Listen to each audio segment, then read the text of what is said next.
Miss, pahingin mo na ako ng tubig. Ay, sorry na, sorry na.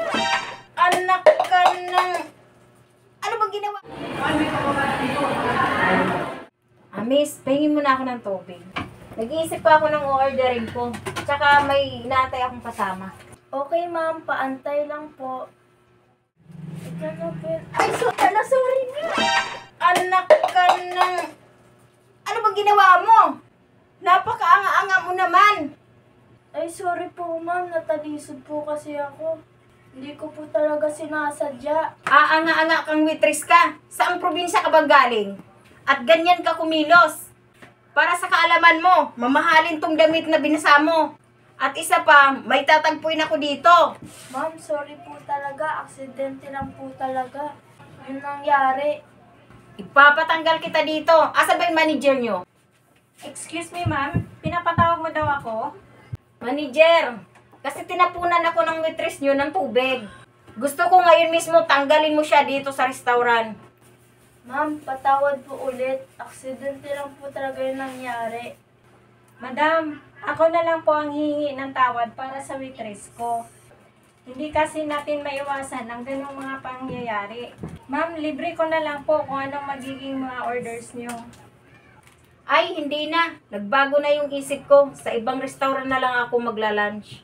At tila kinampihan nyo pa, manager, yung tauhan nyo. Ma'am, hindi naman sa kinakampihan ko ang tauhan ko. Agad naman po siya nanghingi ng tawad sa inyo. At kawawa naman, ma'am, kung ipapatanggal mo pa siya. Galing pa kasi siya sa malayong probinsya. At nakipagsapalaran dito sa Manila para matulungan ang kahirapan ng kanyang mga magulang. Wala akong pakialam kung saan lupa-lupa siya galing, manager. Kung ayaw mo siyang tanggalin, ipupus ko kayo sa social media. Para mawalan kayo ng customer dito. Miss, ano nangyari? Sino kaaway mo? Ito kasing waitress, tinapunan ako ng tubig. Tingnan mo, basang-basa ako. Tara na nga, sa ibang restaurant na nga lang tayo. Asya, sige. At kumalma ka na lang dyan. Manager, pasensya na po kasi lilipat na lang po kami ng ibang restaurant.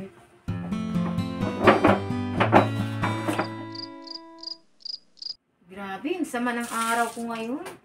Di pa talaga mawala yung inis ko dun sa waitress. Tulog na nga.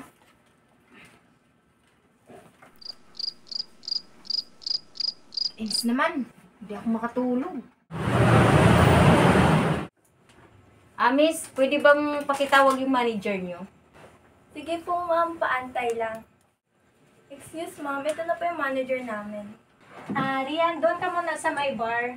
Sige po. Magandang araw, ma'am. Nandito po ba kayo para siguraduhin tinanggal ko ang waitress na nagkasala sa inyo?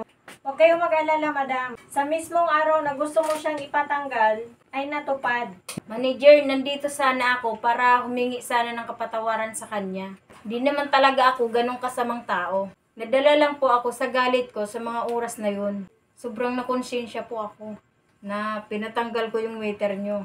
2 gabi na kasi akong hindi makatulog, manager. Madam, magsilbing aral sana ito sa inyo, ang mga pangyayaring ito. Hayaan niyo po at subukan kong maiparating sa kanya ang paghingi niyo ng kapatawaran.